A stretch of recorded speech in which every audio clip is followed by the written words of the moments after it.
Це історія про сонячну Італію. Поїзд знаходиться на 12-й колії.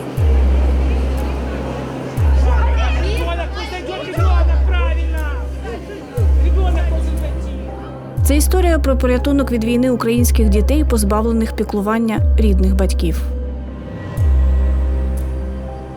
Це історія, як порятунок маленьких громадян, якими опікувалась Україна, перетворився на війну за них в італійських судах між тими, кому дітей під опіку віддала рідна держава, і тими, кого опікунами призначила Італія.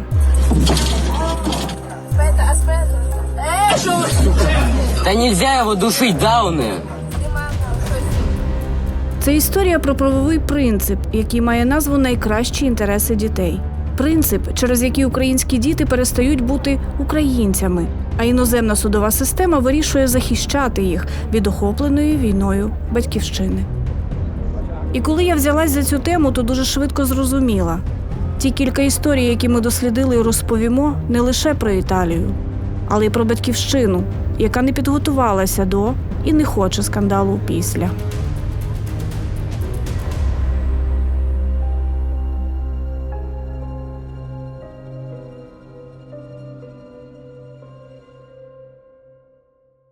Я вам зараз покажу мою хату, мій дім, Покажи. мою кімнату. Ого, класно. Тут О, мої готель топанки, навіть є. то все. Це моя сім'я, мама, тато. Тут я сплю, тут один. Микола Локотош залишився сиротою у 10. У 15 він потрапив до Італії.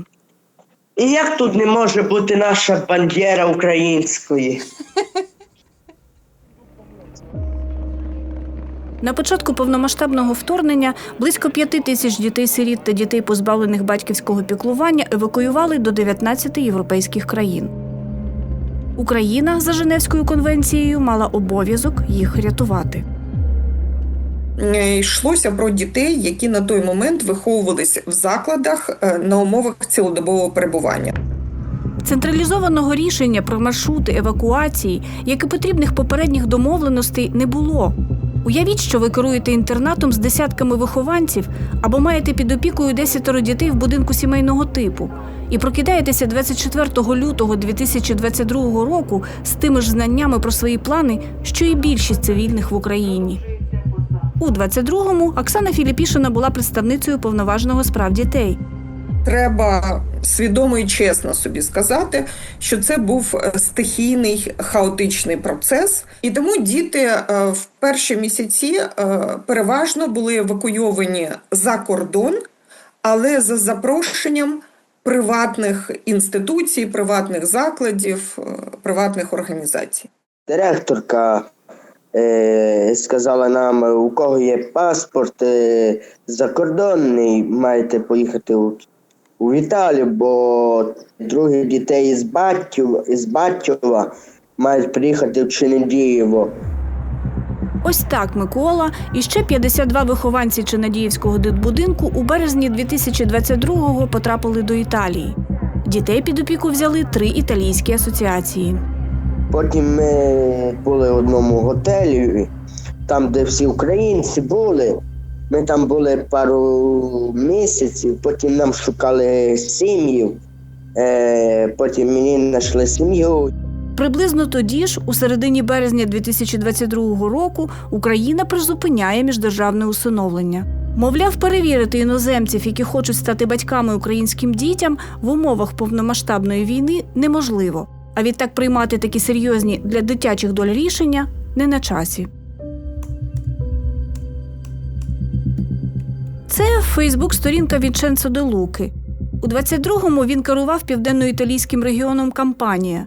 Через 12 днів, після того, як Україна опублікувала роз'яснення, що міждержавне усиновлення не відбувається, він публікує це. До Кампанії прибувають сотні українських дітей. Багато з цих дітей є сиротами. У нашій країні, в нашому регіоні є тисячі сімей, які роками борються за можливість усиновити дитину. Я вважаю, що настав час прийняти законодавчі зміни, які дозволять усиновлювати дітей-сиріт за 4 місяці. Правду кажучи, вже є охочі усиновити. Заява одного регіонального керівника стане ілюстрацією майбутніх процесів. Адже до повномасштабного вторгнення саме українські діти були одним із тих, кого найчастіше усиновлювали італійці, каже радник українського омбудсмана в Італії. Коли президент Ющенко, власне, підтримав будинки сімейного типу, зменшилась дуже сильно кількість дітей, які могли бути усиновлені. Це викликало, ну, скажімо так, багатьох італійців, які планували це робити, певне незадоволення, можливо, так скажемо, і вони через політиків, через своїх інституцій італійські намагалися максимально, скажімо так, збільшити кількість дітей, які могли підлягати міждержавному усиновленню. В Італії вихованців Чинадіївського дитбудинку приймали організації, які раніше влаштовували дітей, що не мали батьків, в італійські сім'ї на відпочинок. Микола був в Італії вперше. У свої 15 він не зміг адаптуватись в родині, куди його влаштували. Я подумав, що вони будуть нормальні люди, то все, так як українці. Ну потім через пару місяців і почали здіватися, почали матюкатися, говорити, що ти тут робиш, їдь на свою Україну, іди воюй, то все. Я був там у сім'ї, я б ще ніч не міг робити, не міг йти гуляти з хлопцями, з нашими українцями, йти гуляти, то все. Я міг бути вдома, сидіти на дивані і все. Після чергового конфлікту з сім'єю соцслужби, за словами Миколи, забрали його з італійської родини і поселили у дитячий будинок, де він і жив, коли ми з ним познайомились. Коли закінчиться війна, я нараз вернуся в Україну, бо то Україна, то моя сім'я, то моя родина, то моя земля. Не це, як тут. Наймолодша Миколина сестра живе у місті Вібо Валентії, у прийомній італійській родині. Їй живеться нормально, її сім'я її любить, вважають її. І я радий, що в неї сім'я дуже, що до неї ставиться нормально, бо вона вже їхала, вже багато разів сюди їхала в Італію, коли вона ще була маленька. Наживає їх тато і маму, в неї все нормально, в школу ходить, має друзей. Але вона тепер говорить по-італійськи, не говорить по-українськи. Дітям було розказано, що в країні війна, що ви там нікому не потрібні, ніхто вас там не чекає, країна буде знищена, вона буде в важкому стані фінансовому, вам туди не треба вертатися. Юлія Деніченко переказує, що їй розповідали деякі діти, які у 22-му році опинилися в італійських сім'ях. Ми отримали докази, що подібні заяви звучали принаймні в одній з сімей, що прийняла українську дитину. Влаштуванням українських дітей на відпочинок і реабілітацію в Італії Юлія займається з 2014-го. У березні 22-го організація Юлії прийняла 3 дітей з будинку сімейного типу, 2 під опікою бабусь та 16 дітей з Чинадіївського дитбудинку, які евакуйовували, щоб звільнити місце для дітей з охоплених війною територій. Ніхто не знав тоді, яким стане результат і як довго доведеться дітям перебувати на території Італії. Це, певно, була невизначеність. І от саме ця невизначеність регулювала необхідність облаштування території Італії. І розглядали ті регіони, які готові були прийняти наших дітей. Діти приїхали, і ми перевірили сім'ї, ми підготували всю документацію. Для нас це був, як завжди, тимчасовий проект. Італійська ж правова система вирішила захищати дітей примусово. Українські діти потрапили під дію закону Дзампи. Ухвалений ще у 17-му році, він передбачає, що кожна дитина, яка прибуває до країни без батьків чи законних представників, автоматично отримує статус неповнолітньої особи без супроводу. У частині випадків італійська влада не визнала призначених Україною опікунів – директорів дитбудинків, батьків-вихователів чи тимчасових опікунів з громадських організацій чи благодійних фондів і почала призначати місцевих опікунів. Мені почали дзвонити на телефон сім'ї. Вони почали мені говорити: дивись, Юля, щось не то. Бо до нас дзвонять якісь італійські адвокати, кажуть, що вони опікуни. І коли ми говоримо, що діти приїхали з Юлією, вона нам їх надала, в неї всі документи. Ці адвокати, не приховуючи нічого, говорили, що Юля ніхто. Тут ні до чого. Сама Україна держава. Гаазька конвенція передбачає, що заходи захисту дитини, встановлені компетентними органами однієї держави, мають бути визнані в інших державах-учасницях. Учасницями конвенції є і Україна, і Італія. Юлія переконана, це мало би закріпити за нею статус опікунки над 21 українською дитиною перед італійською владою. Але суд у справах неповнолітніх у Катанії у цьому відмовив. На півдні це, знаєте, як така ситуація, коли суди більше були прихильними до звернень італійських саме опікунів італійських сімей. Так, така там традиція, скажімо так, дипломатична. Через те такі рішення були прийняті. Тобто, знову ж таки, як мотивувала італійська сторона своє рішення в вищих інтересах дітей. Через рік після відмови суду у Катанії справи дійшли до Верховного суду Італії. Розглянувши позови щодо 4 українських дітей, Юлію визнали їхньою законною представницею. Спираючись на прецедентне рішення Верховного суду, захисники Юлії звертались в інші суди. Та поки тривала ця судова тяганина, деякі італійські сім'ї перестали виходити на зв'язок. Ба більше, заборонили українським дітям спілкуватися з Юлією, розповідає жінка. Місцеві сили дуже сильно хотіли мене зупинити. І для того, щоб мене дискредитувати і зробити так, щоб я перестала займатися правом тих дітей, залишитись українцями, було в тій ситуації, в тій сфері було порушено кримінальні справи навіть проти мене. Одна з кримінальних справ стосувалася підлітка з Кіровоградської області. За словами Юлії, італійська сім'я, якій під опіку передали хлопця, змусила його написати заяву до поліції. Нібито українська опікунка застосовувала до нього насильство, щоб підліток погодився повернутися в Україну. Пройшов якийсь час, мене вже визнали опікуном, і він подзвонив мені в 3 часа ночі. Він сказав, що це все неправда, що він написав, і що він хоче спростувати це офіційно, і що він відчуває себе українцем, він хоче додому. Він розказував мені, як на вечірках, якихось святкуваннях збиралися ті сім'ї, які не відпускали дітей. Як вони планували дії проти акредитації мене для того, щоб діти ці залишилися.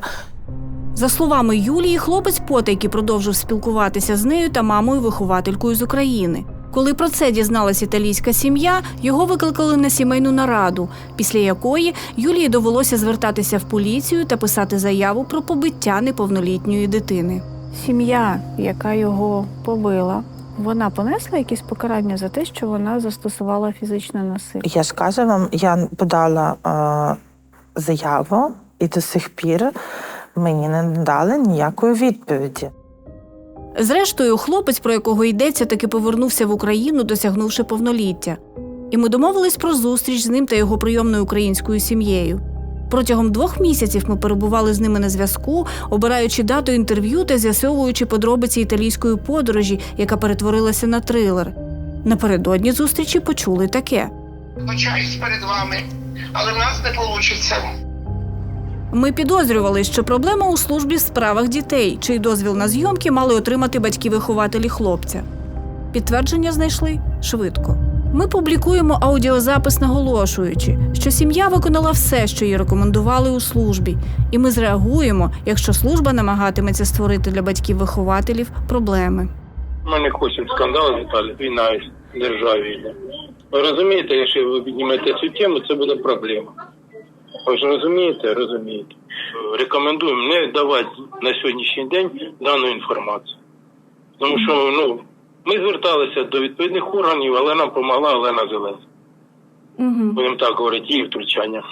Ви розумієте, нам не хочеться піднімати цю тему для того, щоб потім Італія не сказала про те, що ми тут вам допомагаємо всім, а ви тут на нас грязь будете. Так що війна закінчилась, тоді можна було б розмовляти по цій темі. Після рішень Верховного суду, які зобов'язали суди інших інстанцій визнати Юлію опікункою, всіх дітей їй не повернули. Серед тих, хто залишився в італійських сім'ях, 9-річні близнючки, вихованки Чинадіївського дитбудинку. Італійський куратор, ігноруючи рішення суду у справах неповнолітніх в Катанії про повернення дітей в Україну, звернувся про надання їм статусу біженок. Територіальна комісія, яка є структурною частиною Міністерства внутрішніх справ Італії, яка займається розглядом заяв на політичний притулок, розглянула заяву маленької української дитини неповнолітньої з проблемами з здоров'ям, яка була представлена абсолютно сторонньою людиною, адвокатом, який не мав на це жодного права, і надала їй притулок від України, яка цю дитину привезла до Італії для того, щоб її захистити, звинувативши Україну в тому, що вона не хоче її захищати. Це їхній якийсь суб'єктивний підхід до ситуації, до кваліфікації війни, але це не повинно відбуватися у той спосіб, що вони захищають наших дітей від нашої країни. 24 березня 2026 року. Я у Римі. Об'єднані палати Верховного суду мають слухати справу 9-річних вихованок Чинадіївського дитбудинку. Комісія у Катанії 2 роки тому зафіксувала, що дівчатка висловили страх перед поверненням в Україну та бажання залишитися в прийомній сім'ї. Одночасно комісія зазначила їхні діагнози, які свідчать про обмежені когнітивні можливості та потребу в опікуні. Жоден документ української сторони на розгляд комісії не потрапив. І якщо це буде узаконено, то ні одна країна вже зараз в світі не може бути спокійна, що коли станеться в них така трагедія, це не буде повторено з її дітьми. У залу засідань Верховного суду з відеокамерою нас не пустили. Щоправда, записувати аудіо мені дозволили. На початку засідання виступила представниця Генеральної прокуратури Італії Луїза Де Ренціс. Фактично, ми спостерігаємо повну зміну пріоритетів. Якщо раніше дітей приймали тимчасово, щоб урятувати від війни, то тепер ситуація дійшла до захисту від втручання їхньої власної держави. Отже, по суті, сторона, що виступає проти, стверджує, що статус біженця є статусом, який має пріоритет над усім іншим та ставить неповнолітніх у таке становище, в якому вони захищені від своєї рідної держави. Реміджія Д'Агата, вповноважена українським консулом захищати інтереси українських дітей, яких приймала організація Юлії Денніченко, на суді назвала те, що відбувається, схемою, що дозволяє обійти міжнародне законодавство. Уявіть, що ми беремо італійську дитину, вивозимо в Норвегію і створюємо навколо неї вакуум. Жодного слова італійською, жодних спагеті, жодного зв'язку з батьками. Дитина просто забуває, хто вона. Вона втрачає свої традиції та самі основи своєї національної ідентичності.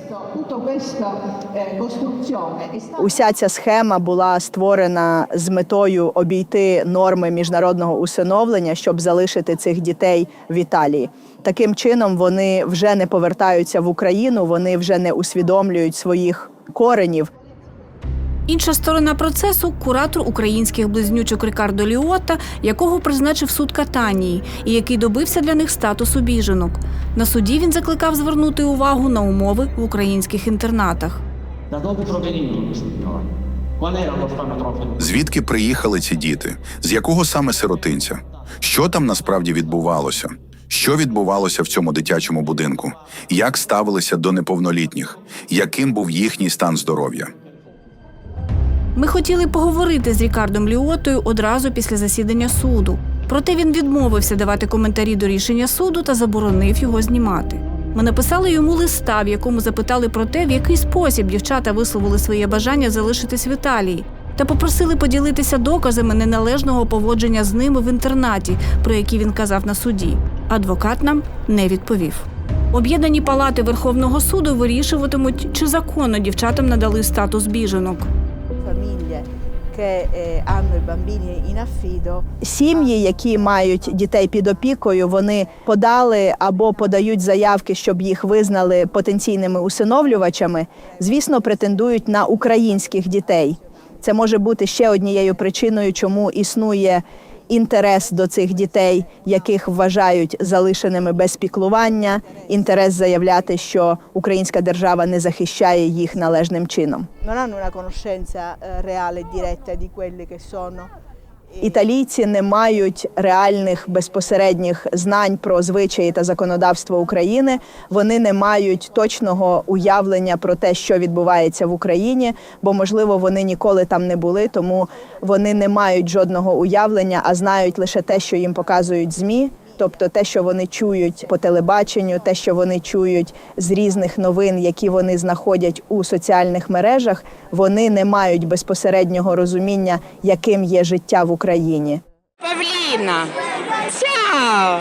А ти звідки приїхала? Із Мукачева, мої зайки. Одна з тих українських дітей, хто поїхав в Італію після початку повномасштабної війни під опіку Юлії Денніченко, нині 18-річна Павліна. Вона єдина, хто весь час жив з українською опікункою. Дівчинка росла в Чинадіївському дитбудинку. Юлію знає з 4 років. Вона досі не повертається в Україну через свою хворобу. В Італії її двічі прооперували і зараз триває реабілітація.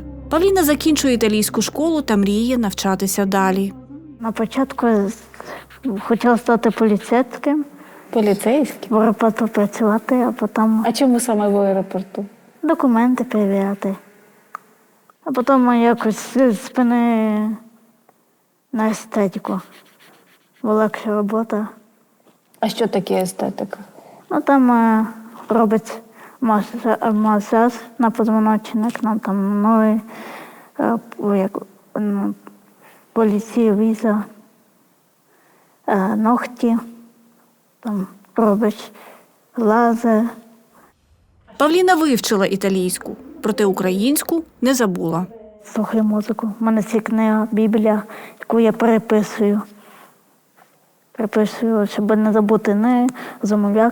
Звісно, на мене вчителя італійські сварять. Чого? Тому що вони кажуть, говори вдома італійською, бо ти не говориш. Я кажу, ні. Я буду в своєму домі розмовляти українською. Мені достатньо, що я в школі розмовляю. Хочеш повернутися? А там подивитися, як там. А куди б ти пішла в першу чергу, якби приїхала в Україну? Мукачево. Що би ти там хотіла побачити? Я думаю, усе, як воно там, чи пом'яло це місто, чи ні. Сумуєш за Мукачевом? Так. За чим найбільше сумуєш? За повітря. За повітря. Павліна змогла зберегти мову та ідентичність не через якісь стійкі особисті переконання, а тому, що мала таку можливість увесь час, живучи з опікункою українського походження та маючи вільний вибір кола спілкування.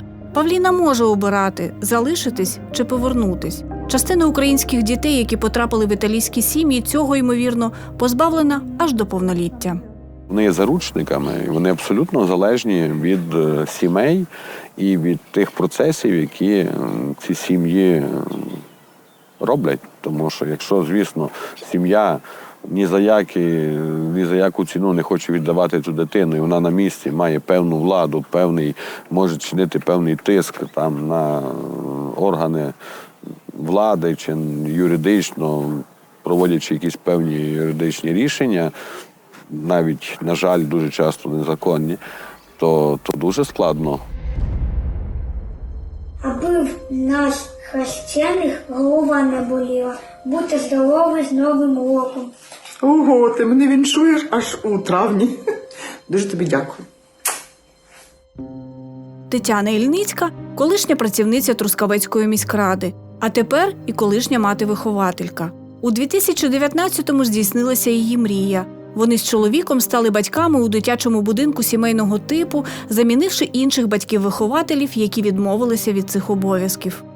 Не формувався дитячий будинок сімейного типу з нуля.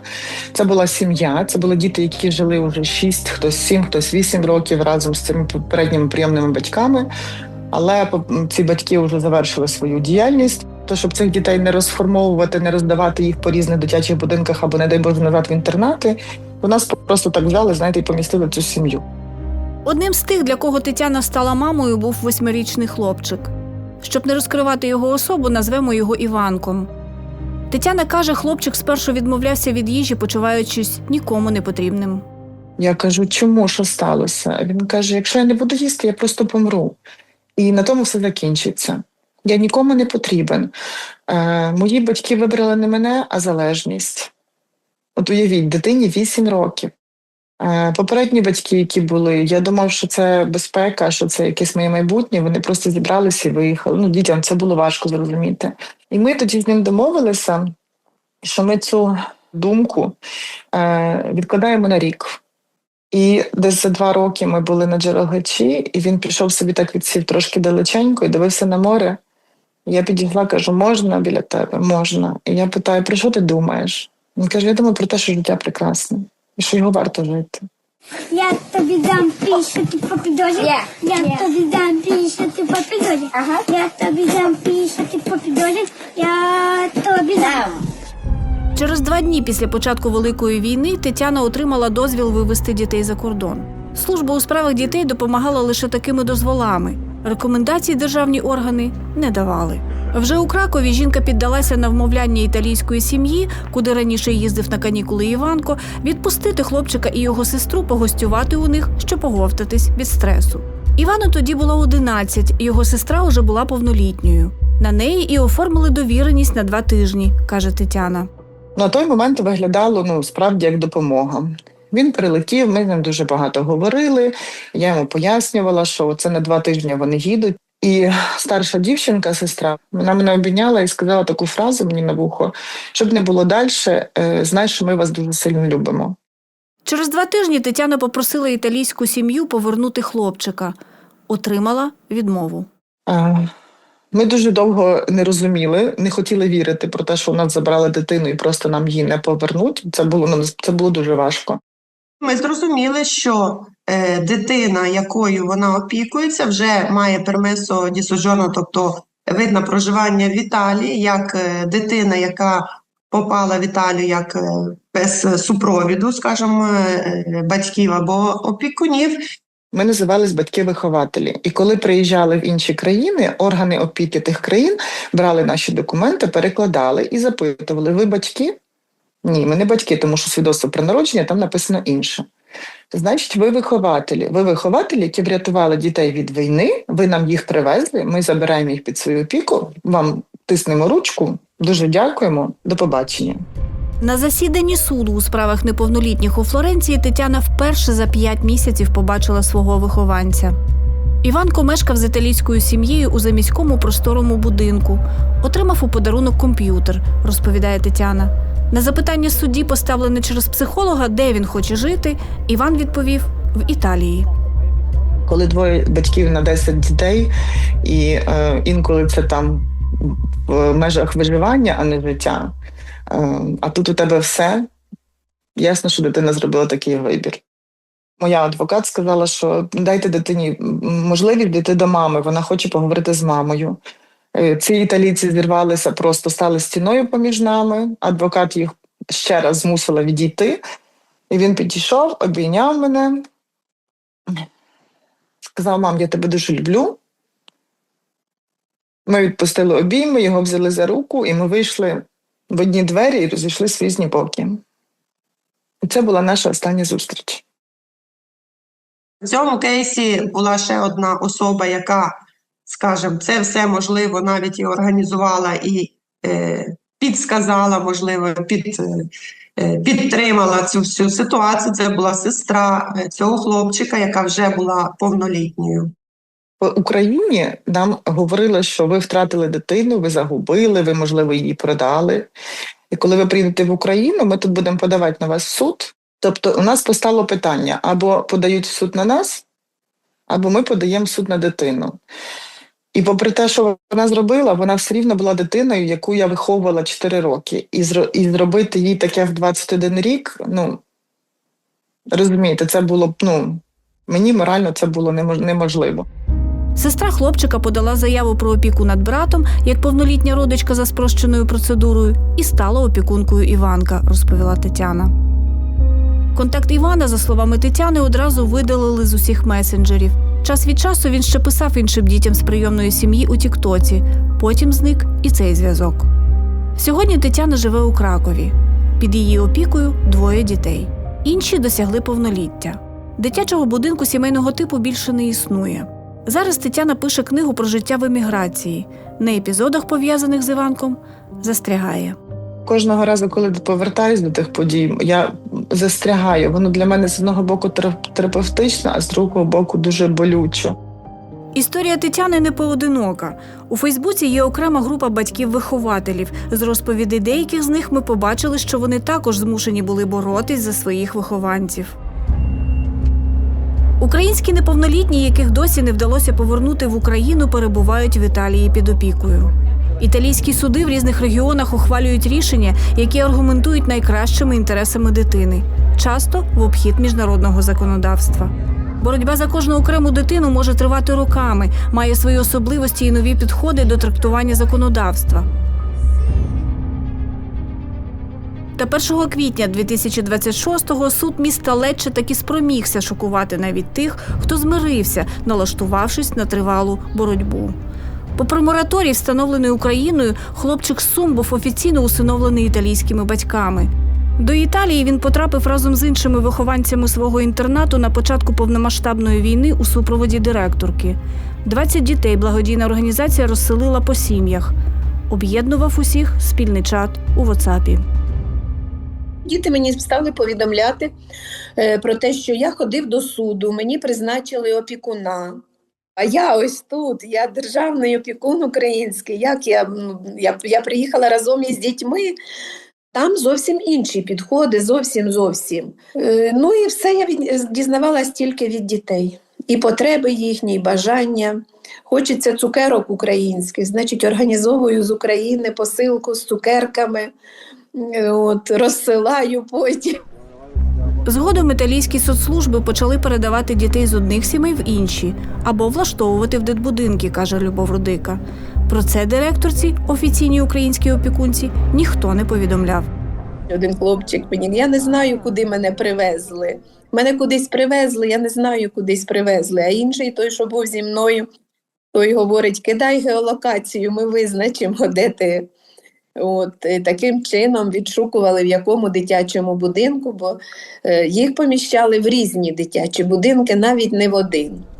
Із проханням про допомогу повернути дітей Любов Рудика одразу звернулася до українських – Нацсоцслужби, Мінсоцполітики та Посольства України в Італії. Згодом, за її словами, українське консульство офіційно звернулося до італійських судів. Суди у справах неповнолітніх в Італії засідають у складі колегії – 2 суддів-юристів і 2 суддів-громадських експертів, зазвичай психологів або педагогів. З дитиною можуть спілкуватися окремо від батьків і опікунів, а рішення ухвалюють, виходячи з принципу найкращих інтересів дитини. А діти вам розповідали, що їх запитували? Заздалегідь, чи ти хочеш повернутися, чи ти знаєш, що там іде війна, що там небезпечно, тебе можуть вбити там, чи хто в тебе є там в Україні, чи хотів би ти тут залишитися, такого плану. Саме в таких судах з 2022 року, каже Любов Рудика, вона буквально витягувала вихованців інтернату додому. По одному. Окремі суди відбувалися щодо кожної дитини. За цей час вона 9 разів перетинала кордон, везучи дітей в Україну. Але повернути змогла не всіх. 5 вихованців досі в Італії. Один з них – 15-річний Сашко. Італійська родина, в якій він мешкає, ставила Любові запитання, чи можна його усиновити. Я кажу, його не можна усиновити. На період війни мораторій на усиновлення існує, це по-перше. По-друге, в нього батьки не позбавлені батьківських прав, він не перебуває на обліку дітей, які можуть бути усиновлені. І він може бути, кажу, в сім'ї тільки разом із сестрами. Роз'єднання в Україні не допускається. Директорка дитбудинку підтримувала з Сашком зв'язок. Листувалася через Google-перекладач італійською. Любов Рудика не знає, Сашко перестав розмовляти рідною мовою через нестачу спілкування чи через заборону італійських батьків-опікунів. Директриче, не хвилюйся, із сестричками я спілкуюся. І навіть на початку березня ми з ним дуже довго переписувалися. Я запитувала його про Україну, чи ти хочеш повернутися. Він, я думаю про це. Потім пізніше, через пару днів, написав мені, що я чекаю від адвоката якийсь папір, щоб повернутися в Україну. І 19 березня він мені сказав, що в нього має бути суд. 20 березня 2026-го він зник із мережі, каже Любов Рудика. 1 квітня міжнародний опікун повідомив Рудиці, що дитину усиновили. Буквально. Усиновили через суд дитину, яка має українських біологічних, непозбавлених батьківських прав батьків. Усиновили, попри українське рішення про припинення міждержавного усиновлення на час війни. Приймаючи такі рішення, вони порушують і власне законодавство, ту нормативу, яка була прийнята в 22-му році Радою міністрів Італійської Республіки щодо призупинення офіційної процедури можливості усиновлення українських дітей. Але такі рішення з нашої точки зору є некоректними. Вони будуть і мають бути оскаржені. 2 сестри Сашка повернулися в Україну. Їх влаштували в прийомну сім'ю. Якби хлопець повернувся, він був би в цій сім'ї разом з ними. Але з сестрами на зв'язок Сашко тепер не виходить.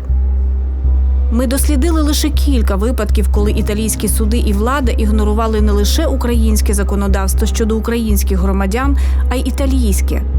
І за кожним з них дитина, яка вже не виходить на зв'язок. Дитина, яка перестає розмовляти рідною мовою. Дитина, яку немає можливості спитати «Як ти?». Коли ми робили цей матеріал, ми були певні, що головним питанням української аудиторії буде для чого піднімати тему, коли є очевидним те, що дітям, позбавленим батьківського піклування, краще в італійських сім'ях в мирній країні, ніж в українських інтернатах під обстрілами.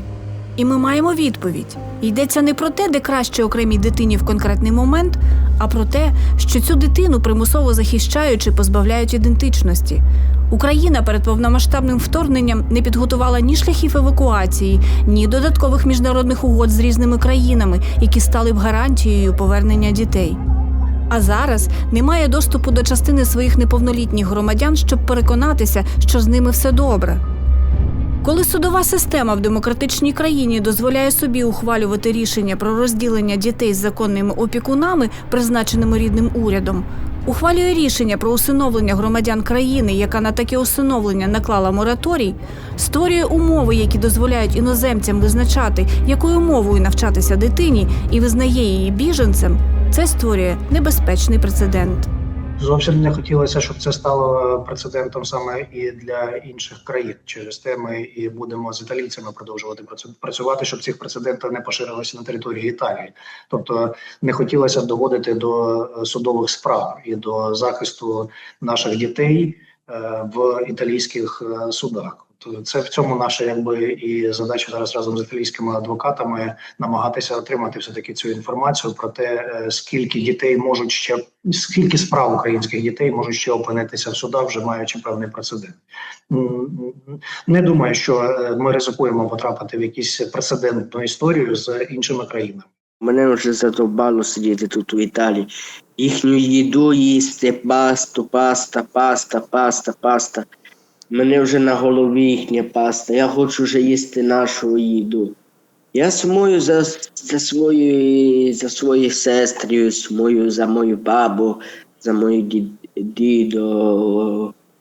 Як ви ставитесь до твердження, що українським дітям за кордоном краще, ніж в дитячих будинках в Україні, чи в батьків-вихователів, чи в опікунів, але в Україні? Хто це вирішує, що так буде краще? Я думаю, що Наші школи, садочки, дитячі будинки, вони нічим не гірші від таких самих установ в Європі. Звісно, десь хтось, можливо, можуть бути якісь надужитки, можуть бути якісь порушення, але вони є всюди. Не так само, як в Україні, вони є і в Сполучених Штатах, і в Італії, і в Великобританії. Тому я думаю, що дитина має вирішувати це, коли вона в змозі це вирішити. Але українська держава, українське суспільство має все зробити для того, щоб дитині було добре вдома. Люди, які малюють, знаєте, мають рожеві окуляри і малюють оце прекрасне перебування за кордоном, вони помиляються. Дуже важко, знаєте, не треба путати туризм з еміграцією. Справа в тому, що ці сім'ї, які у нас і на Сицилії взяли цих українських дітей, не плекали їхню українськість, а ізолювали їх, вписали, інтегрували в італійську систему, тому вони розмовляють італійською і їдять італійську їжу. Також з релігійної точки зору, можливо, діти там були православними, а тут стали римокатоликами, теж змінилися параметри, культура дитини. Тому тепер, якщо вдасться повернути цих дітей, це стане справжньою проблемою. Станом на середину червня 26-го року в Італії, за даними Посольства України в Італійській Республіці, залишалося 127 дітей з українських дитячих будинків та спеціалізованих закладів. Посол Італії в Україні не знайшов можливості дати нам інтерв'ю. Не відповіли на наші прохання про коментарі і в італійському уряді. Та найголовніше, що наші звернення ігнорують і в українському. Ми безрезультатно просили про інтерв'ю в Міністерства соціальної політики, в Національної соціальної сервісної служби та в Державної служби у справах дітей, які мали бути найзацікавленішими у вирішенні проблеми. Ба більше, перед повномасштабним вторгненням зробити усе, щоб цій проблемі запобігти. Тож за єдину офіційну позицію змушені брати відповідь з Олександрійської міської служби у справах дітей, яку, не знаючи про запис, викривально озвучив колишній начальник, а тепер звичайний працівник. Повторимо її на закінчення. Ми не хочемо скандалу, Віталій. Війна в державі йде. Ви розумієте, якщо ви піднімете цю тему, це буде проблема. Ви розумієте, нам не хочеться піднімати цю тему для того, щоб потім Італія не сказала про те, що ми тут вам допомагаємо всім, а ви тут на нас грязь будете. Так що війна закінчилась, тоді можна буде розмовляти по цій темі. А поки в італійських судах триває боротьба, українські діти ростуть в іноземних сім'ях. Вони позбавлені українського середовища, вони забувають українську. Вони, ймовірно, не мають доступу до українських новин про свою батьківщину в складний історичний період. Українські діти, які приїхали перечекати гарячий період війни, стають італійцями. 29 червня 2026 року, коли ми закінчували монтаж, Микола Локотош повернувся в Україну. Він житиме в бабусі в Ужгороді і чекатиме на нові українські документи. Він – один з тих, хто обрав Україну, а не Італію. Свідомо, досягнувши повноліття. Всім привіт! Мене звати Коля. Я вернувся з Італії, я тепер в Україні, в Ужгород. Я люблю Ужгород, тут так пише, тут город, де я жию, скільки років вже тут не був. Все, вітаю вас всіх.